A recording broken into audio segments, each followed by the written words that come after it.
Topic number 2. You're here, 19, so we want to make use of you. Yeah. Will comics be around forever? Discuss, everyone. Okay. I worry.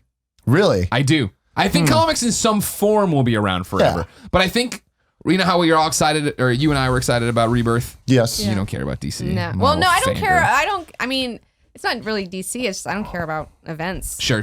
I was excited because they were bringing back My Superman and they're doing all these different things. Right. And I was like, all right. And I like the idea of this, their new Superboy and all this different stuff. They were ditching stuff I didn't like about New 52. Yeah. I guess I could look at it right now, but I won't. There's the 2 Superman books going right now, right? And the one that's focused on just him and the family, I think is really well done. And then the one right now that's been going on with him, it's every other week. It's him fighting Doomsday, this whole thing going on. It is literally just punching every issue. Oh man. And I'm like, man, Like the Dragon Ball Z. Yeah. comics. yeah. And I'm like, all right, cool. Like, I like they're giving me what I want. And here's this, I think it's Action. That's the one based on the family, but I could be completely off on that. And Superman's the one that's like him fighting Doomsday over and over again. And all these like, why is Clark Kent here? And what's going to happen? But it's like, I finish them and I don't feel fulfilled. I'm like, this is very much a comic that's meant to be, you jump into it, you read it, you burn through it, and you're done with it. And is that wrong? I don't know. I have to talk about video games, which we're known for, this whole like, silly putty, there's something for everything. If you want the story of Clark being a dad to Jonathan and how does this all work out, it's over there. You can go get that. But it makes me worry about what the foundation of comics really is. Yeah, well, the whole business model's been really worrisome lately, I feel like, because, and this is Marvel and DC, I'm fair and balanced here.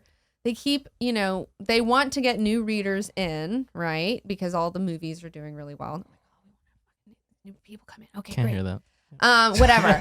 They're whispering to themselves. They don't want you to hear it either. And then they want people to come in. So then they're like, well, comics are really esoteric. They're really hard to get into. And if you're up to issue 300, somebody might not pick it up because they're like, I'm not going to know what's going on. Yeah. And they don't understand the concept of like, just dive right in. That's the whole deal. Like, it's fine if you don't know what's going on. It's just a comic book. It's fine. Just dive right in. And so they keep doing these new number ones, these relaunches and whatevers. And like, they do it it seems like every year. Like, it's like maybe like a year and a half. It feels like they're off an off cycle, right? Yeah. Where it's like when DC does it and then Marvel does it. And Is it? I mean, they feel like they're nipping at each other's you figure heels. New 52 flipped out New 52 did Rebirth in what they were into the 40s, so like 46 weeks, something like that of New 52 before they did it. New 52, I mean, most of them hit 52. Did they? Is that what happened? Yeah. Okay. I mean, Batgirl did. Batman. That's what I'm was trying to like say. 50. So 52 weeks. Okay. Yeah. So that was 52, and then also Marvel did the same thing, where Marvel had all new Marvel line, well, and Marvel then now, then Marvel now. It's all new, all different. Yeah. So I got them backwards. The thing I always say that I want, and I love comics that are well thought out. In like, love them or hate them, the Earth 1 books DC does, the Superman, the Batman, now Wonder Woman or whatever, I usually think are good, and I enjoy the story because it's like, all right, here's 128 pages or whatever it is of one story, and it's we have time to burn, whereas like monthly issues have to cram so much in every time that like I never feel like I'm getting a great story out of them. Not never, I should say, but most of the time. So I'm always saying what I want is that that I would love to see continuity blown up in some shape or form, and then have it just be where there are things like American Alien, where it's like, all right, cool, Max Landis has an idea, he has 9 issues, here he goes, and he's off. And then if he ever wants to come back and do a follow-up to that and continue in that universe, more power to him. Yeah. But otherwise it is, all right, cool, now Jim Lee and Scott Snyder want to go do a Batman book, so let's go and do it. So you want a more contained right, because I think if you have focus, that's the difference, where it's like when it is that it's so spread out and you're trying, especially when it's like, Batgirl Burnside was so good for the beginning, and then even when they had to start bringing in like Death of the Family things, and they tie like all these different crossovers and shit. It's like, what is going on? And it was so weird. It was like, all right, pause. We're gonna go over here, and then they never explain it right, so it's so awkward. I know. I hate that. I hate that they keep doing, and that's what I hate about events and stuff. Yeah. It's like Events I'm so suck. tired of them ruining the comics that I'm enjoying because now they have some stupid thing where they're trying to just sell more comics to like some people who don't even really read comics, and it's like you're kind of fucking over your audience a little bit, Like, one thing that really like bums me out at Marvel is the fact that, okay, so Marvel they were going to go under like many, many years ago before Disney bought them. And so they sold a lot of their IPs to all these different studios, right? And like Fox and Sony. Yep. And, X-Men, Spider-Man. All that stuff. Great. And so now, they still don't have the rights back to the X-Men. And that's like, I mean, the X-Men is like, has the, like that Jim Lee X-Men #1 deal has like, it's like the #1 biggest selling comic of all time. Like X-Men has like been their bread and butter, for Yeah. a long time. And so now, because Fox has the rights to them, and then Disney owns Marvel now, Disney thinks on a higher level, and Disney's like, well, we can't help these people, and like we need to push the Inhumans, and we don't have the X-Men, so we just need to get rid of them, and we're gonna push the Inhumans because that's what we have the IP for. And on a business level, I totally get it. But on the fan level, I'm like, so what you're telling me is what you're gonna do is when you do your reboot your deal with all new, all different, like now there's the Mpox that's happening, that's from the Terrigen Mists, the literal Terrigen Mists that the friggin' stupid Inhumans use. It bombed, got in the atmosphere, and it kills and sterilizes mutants. And so they're like killing off the X-Men just because they sold an IP. But they'll get them back one day, and then One it's the day, same thing like Fantastic Four. Like, don't you're gonna make a know. shitty movie, the book's canceled, now- and everyone's like, damn. Crazy. Well, it's like I'm getting bad X-Men movies and bad X-Men comics now. And it's like, dang, like that sucks Double tap for me. Double tap Like, to your fandom. Although I will say, though, I'm super excited that Dazzler has escaped, kind of.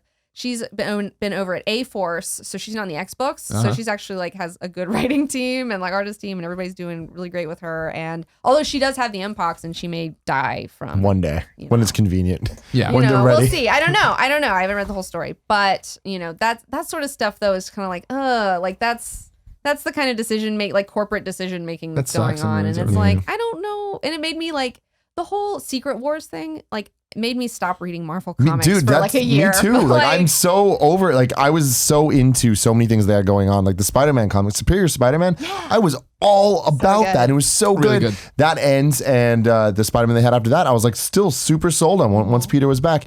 And then the Secret Wars happened, and then it's like Peter Parker is a billionaire now, and it's like you're making him Tony Stark, and that doesn't even make sense. It doesn't. Yeah. Like I'm so not into it now. I know. Well, that's what I mean. It's fun when they have the latitude, I guess, to go out there and do different things, right? Like I liked Superior Iron Man. Like when Tom Taylor came over and started writing that, and it was like, all right, cool. Tony's in San Francisco now. He's kind of a dick. Yeah. It's like, all right, cool. But everything ends, everything changes, which is always Which is fine, but again, I feel like the end and the change needs to be the end. Right. And what they and this do would here, if you did what I'm talking about, right? Where you're like, you have 12 issues. We're still going to put them out monthly, but tell one story. because the problem here is there's still leftover characters like Anna Maria from Superior Spider-Man. She's now in this, but it's like she's now dealing with a character that's a different Peter Parker entirely. Right. So that's where it gets weird. What you're talking about is awesome, but I think the problem is once that happens, they never let go. So they keep coming back, and then it gets to the point. Then we just have a whole other universe to deal with, like Ultimate Series. Well, I mean, that's right? the whole thing is that it would be. I think that would be the point is like that it is a universe every time, unless you clearly want to state it in the beginning of the book what universe you're operating in, right? Like if I come in and I'm going to tell a Batman story and I want to tell it in the Landis verse or whatever, and I have to make sure that in the very first few pages or sentences or whatever, they understand that is from that. And obviously publicity, I could get out and say that too, but for a reader who's just picking it up off the shelf. Yeah, I mean, I think a smart thing, and I don't know if other people have done this, but like maybe have like a required reading list. There's Sure. a recommended Right. reading list that like the first page has that. Because I mean, that's really how we Yeah, got into so- comics is so hard. looking at Wikipedia and being like, Yeah. how do we do this? And with him, he hits me up. He's just like, I'm not reading yeah. this series unless you give me the reading order. Yeah. And then once I do, then it's easy. Then you can understand. It's like, oh, all right, I need to read this fucking event and that fucking event. Yeah, and make it whatever. easy on me, man. You know? And this new #1 stuff, like it even makes it really confusing for new people because they're like, oh, I have new #1 Captain Marvel from a year ago, and then there's this one, and then like which one's which, and Yeah. And that was the funny. I don't know if you caught it. The a CNN headline the other day. Brie Larson gets announced as Captain Marvel, and the headline was on CNN: Shazam! Brie Larson announces Captain Marvel, no. and of course everyone on Reddit was like fucking tearing CNN apart. It's like, really? Because it's Shazam? the same fucking character, and if I didn't know what the fuck was going on and Googled that, I'd be like, oh, okay, that's what happens. That's weird. I wouldn't be like up their ass about it. Like, Yeah. you can't expect everyone to have somebody who knows the difference between these two people. Yeah. yeah. I But mean, Tim, will comics be around forever? I think that they will definitely in some form. I mean, forever is a very long time. Sure. So I don't know forever, but I mean, I don't see them going away. Like I can't imagine a breaking point where they're done. Yeah. I think that they might be scaled back, but I also think that in the same way we've talked about this a million times with TV shows or music or movies or whatever, the Netflix model, the VOD, the get what you want when you want it, whatever. We're seeing that with comics. Like independent comics are bigger than they've ever been 100%, yeah. to the point that when people talk about comics nowadays, if you're a comic reader, there's just as much a chance you're talking about Image as you are Marvel or Right. DC. Well, Image is killing it. Like I always when I Image. sit down and I talk about like when people are like, "What recommend comics for me?" It's rare that I recommend an ongoing superhero book for Marvel or DC. It's always like, well, I love Saga starts is really really well done. Sex Criminals might hit this thing. I love Walking Dead. Invincible's great if you get you just get to the twist in the beginning and then you'll be hooked. But that's the whole thing, I think, in the fact that Image is the one pushing the boundaries of storytelling. And that's why I think they'll be around for forever. But I worry about, like, especially as you see Marvel getting sold to Disney, DC underperforming at the box office and all these different things. Like we made some joke today on Colin Moriarty Live about DC versus Marvel movies or whatever. And would there be a crossover? I remember somebody asked, would there be another crossover between DC and Marvel? It's like, yeah, clearly one day there probably will be. But then it's also, and somebody's like, yeah, when Disney buys DC, and I'm like, could totally see that happening. I could 1,000% see that happening. Yeah. That would be the worst thing. Can you imagine? And they just put it under one umbrella. Oh man, what a nightmare. Yeah, that's a continuity nightmare. Yeah, exactly. For sure. Exactly. But I think that what you're saying is probably the right way to go, but that means it's not going to happen. Sure. And I just feel like it's hard to please everybody though, because people like continuity. I like having a rich story and I like being able to read it and want to know, to go back and figure out how it goes. But the problem is keeping all of that, canon, keeping everything consistent. And having the same writer and artist team for That's more huge. than like 6 months. Yeah, 6 issues is like, if you get more than that, you're lucky, but that's the problem is like, once that team leaves, end it, stop it, move on to a new team, give it a different feel and vibe, but like don't continue it. Yeah. We keep talking about Batgirl Burnside, right? Where it's like, I loved Batgirl Burnside from Batgirl 35 on, right? And it was that thing of like, now it's done and she's moving out of Burnside, but she's keeping that costume and she's doing all this. And it's like, but is that going to be the same vibe at all? Not at all. It's not Babs drawing it, if it's not the writer. Yeah, I finished that. I finished it last night actually. And it's so funny because it's like the last 2 issues are such a wrap up. It's such like, you could tell they're like, well, you're done. Wrap up the stories you have going because she's leaving. Yeah. And she literally gets in a taxi. It's just like, I'm leaving, guys. Maybe I'll be back one day. She's not going to be back one day. Yeah. Like we're going to take a couple of rebirths and then maybe. But yeah. Kevin, are comics going to be around forever? You I read think comics. so. Yeah, I actually, I enjoy Invincible quite a bit. And like, I always go and buy it at the store that's going to be under our office. Yeah. Our new office in like as our sitcom life continues to evolve, our new office is above a comic shop. Oh wow. Yeah. That I No love accident, that sitcom life. Yeah. So yeah, I think that they are. I think that they're like, I think we're gonna have less of these like weekly issues coming out, and we're gonna see more of what was that one comic you had me read? The Eye something. Private Eye. Private Eye. Yeah, I think more like that, where it's like pay what you want, and then later it gets released and you buy it because it looks cool and you enjoy the, Yeah. Well, that's the other interesting thing about this whole argument is not even will comics be around forever, will comic shops and physical media be around forever? Oh man. I love physical media, but people aren't buying it. Yeah, every time I go to a new city, and if I have time after whatever event we're doing, I'll go find the comic shop around there, and it's always mind-boggling. I'm always walking, I'm like, this shop's awesome, and I browse, and then usually what I'll do is I feel bad, so I'll buy some books and then read them and leave them places with notes on them, and so it's just like, how are comic shops staying in business? Period. You know what I mean? Yeah. Because a lot of times too, even when I'm like wandering around a Barnes and Noble or a Comic Con and I see something I really like, I'll take a photo of it or write it down in a notepad to buy it on Comixology when I get home. Because for me, the whole thing was growing up, comics every week. It was like the thing that Dad and I bonded over because my dad's a collector, and so he would take me out and buy me comics, and we have a conversation about what was going on. Even he had no idea what was going on, and then he'd walk me on Wizard World Chicago all day long and have no idea, but have a great time just because he was spending time with me. And so then when I get to college and money's short, it was like, can't do this anymore. I'll read in the bookstore and then go about my day. And then when we got out, I started picking up trades. That was really when I'm like, all right, cool, I have a job. I can buy trades again. That's when I fell in love with Walking Dead, Invincible, all these different things.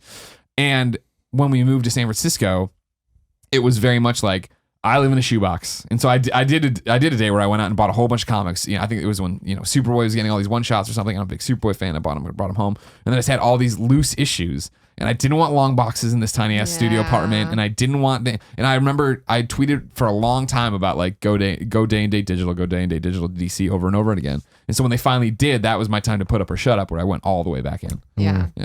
Yeah, I'm a very big fan of physical things. Like when it comes to video games, and like I like to collect. So it's just like digital bothers me, scares me. Having said that, when it comes to comics, I think that the physical nature of them is going to be to their detriment, just in the sense that when it is the monthly, when dealing with trades, I think that makes sense. You know, dealing with the big collections and stuff, that's cool. Monthly is a bit much for that much turnover for so many. You go to a comic book shop, there's hundreds of comics, right? Yeah. Every month. And then there's the variant covers and then this and then that. And I feel like that entire industry is completely created around the variant cover, you know, around selling the same person 7 copies of one issue just to be able to make the money to make up for all of it. I think that we're going to see that stuff die out. I think the digital obviously is going to, you know, just keep going up. But I think that the more premium physical stuff won't go away. I think there always will be the trades coming out, and like there'll be the more special editions like video games where there's the collector's edition stuff where no matter how long, video games might go digital eventually, but there'll still be some stupid collector's edition. Sure. You know? So I think that's where the physical comic book shit's And that'll gonna make go. sense. Like what kills me still is like the price point on physical comics. And that's what's keeping the digital comics at the same thing, which is the same argument we make for video games all the time, right? Once we eliminate GameStop from the equation, it can be that all these games can be sold at a cheaper price point. You can get it cheaper at digital. You can do all these different things. But the fact that, even when you're drawing the line at $2.99, the comic is still $2.99 there. And that's when it's always like, what the hell's going on? Whereas I think that I want both Marvel and DC and even Image to this point, and I know Comixology just launched their program, but not as fleshed out, to take a cue from like WWE Network and be like, all right, cool, like here's your subscription plan, get in and get the stuff right as it happens, because it is the whole thing. I'm a Marvel Unlimited guy, but so it sucks when it's like, oh man, the new Iron Man's a girl. I guess I can go buy that issue, or I can, and then it's like, do I wait the 7 months for it to pop up for free? And like, well, I forget about it, because this happens all the time where I'm like, that sounds really interesting. I'll check it out Unlimited one day, and I never do. Because I like Ms. Marvel, right? And I'm so far behind on that. Like, okay. To end out this topic, let's go around the table. What comics do you really like reading right now? Like, what are some that you would recommend? Because mine, obviously, we've talked about Saga a bazillion times. Sex Criminals is another one that I really like. But also the Star Wars comics overall, I've been loving. Like I think that specifically the Star Wars and Darth Vader lines, those are fantastic. A couple of the spin-off ones like the Princess Leia was a little iffy, Chewbacca was a little iffy, but I highly recommend them. Ninja Turtles, best incarnation of Ninja Turtles of all time by IDW. So, yeah. You go. I'm looking at my list here. All right. Let's see here. Off the top of my head, I would have to say I've really been enjoying The Vision over at Marvel. It's really weird. It's like American Beauty plus Vision, where he's like living in the suburbs and made himself a weird Vision family. And like there's like shenanigans going on, and there's like a murder being covered up, and then like the neighbor's dog like dies and like gets killed, and he like ends up like taking this dog's like brain, the neighbor's dog, and then like transplanting it and making it into a Vision dog for his own family, you know? And it's just like weird Frankenstein stuff going on. So that one's been really good. I love Doctor Strange because I really just, instead of following titles, I have to follow the artists and the writers. Smart. Yeah. That's real smart. So I love Jason Aaron, and Jason Aaron is writing Doctor Strange. And so he's been doing this big Last Days of Magic thing that I've been really enjoying a lot. Also A-Force with Dazzler in it, because I love Dazzler, and she's the best. And Ben Caldwell is like drawing her, and it looks like me. So I'm just like, oh. But yeah, I've been loving that one a lot. But over on the Image side, I just found this one called Monstrous, and it's like so cool. It's like these What's it about? It's like this girl writer and this fucking chick artist, and they are just making the coolest looking comic. The cover is like, you know, a lot of times you see a cover and you're like, that's a great cover, and you look at the inside and that's not the this same is not the case. Like, really? All right. like this is like the cover's like, whoa, and you open it up and you're like, whoa. And it's like this kind of fantasy Akira type, like almost Vampire Hunter D parasite-ish situation going on, where this girl, we live in this world where there's humans, and then there's these kind of arcanum, these mystical peoples that kind of look like either wolf people or elk people or whatever. You know, there's all sorts of little cute kitsunes and stuff like that. So yeah, and you have this one girl, and she's got this ancient one Cthulhu thing kind of living inside of her, and he pops out of her like missing arm sometimes and like drains people and eats. I don't know, it's crazy. Sounds awesome. And yeah, so I've been really enjoying Monstrous a whole lot. Have you read Snot Girl yet? Not yet. Oh, everyone Snot Girl. talks about Snot Girl. I haven't Definitely read it read yet. Snot I've been Girl. waiting for that to come out. I think it came out today, didn't it? Oh, is it today? Yeah, Okay. there was an early preview thing that was out last week, but yeah. You're so popular. That's Brian Tim knows comics. Lee Oh, O'Malley. no. He's out. No, I just know him. That's it. Scott Pilgrim. Yeah, we know. Yeah, no, I want to check that one out. So for DC right now in this Rebirth stuff, the one I'm enjoying is Superman. Action is the one that's continuing to just go on and on. I just like to see I'm such a sucker for it. Of like my Clark and Lois are back, and my Superman's back, and now they have a kid, and they're still happily married, and like this kid has powers, and they're trying to figure all that out, which is super fascinating. Of course, American Alien, if you want an amazing Superman comic. New Superman by Gene. Remember when Gene came through? When we did the whole thing here. He's got his own now called New Superman. That's still set in that universe, but it's over in China, right? He was on NPR recently talking about it. It's one of those things where it's like I read issue 1. I didn't like think it was amazing, but it was still fun of like learning this new character, what's going on, how's he gonna get superpowers. It happens very fast. It is another book that I think is very like not kiddie, but like it's like he's a dick to this guy, and he gets famous for doing it because he yells at a supervillain, and then people show up like, we're gonna give you powers, and he gets powers by the end of the book. You're like, this is all happening real quickly, but like whatever. I enjoyed the ride. I like where it's going. I want to see more about it. Image stuff as usual is always the same. I like Paper Girls a lot. Paper Girls continues to be good, I think. I like Sex Criminals. I'm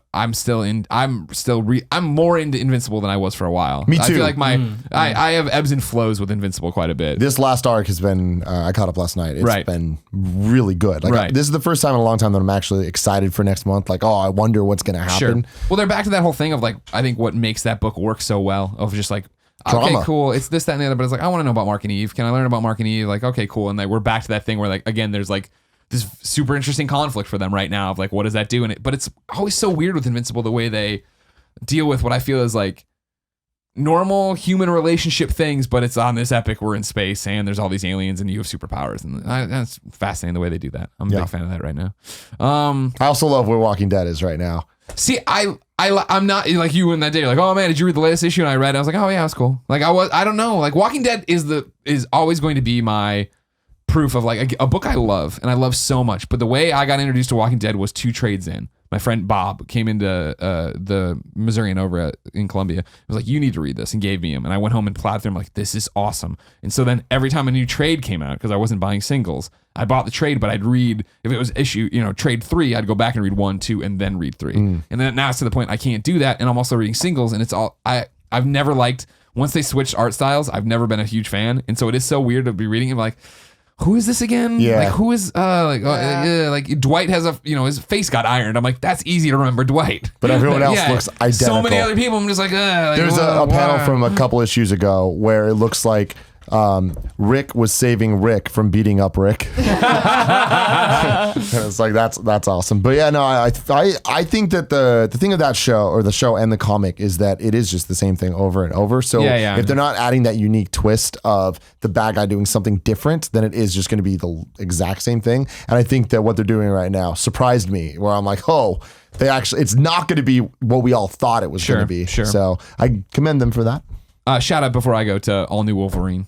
I like Tom Taylor so much after everything he did with Injustice that I'm way behind now. I think X-23 just like took care of the original whole clone thing that was happening with it. Yeah, I'm behind on that as well. Okay. Were you enjoying where you were? I was enjoying it, but I was also like on the fence, and I've just been so sad about everything. It's just I don't know. They're taking your people to town for They sure. really are. Yeah. I don't think I have any Marvel comics that I'm ongoing reading right now. I still buy Spider-Gwen. I do too, but Can't I'm give not. up. I know. Yeah, I'm behind. Spider-Gwen is it.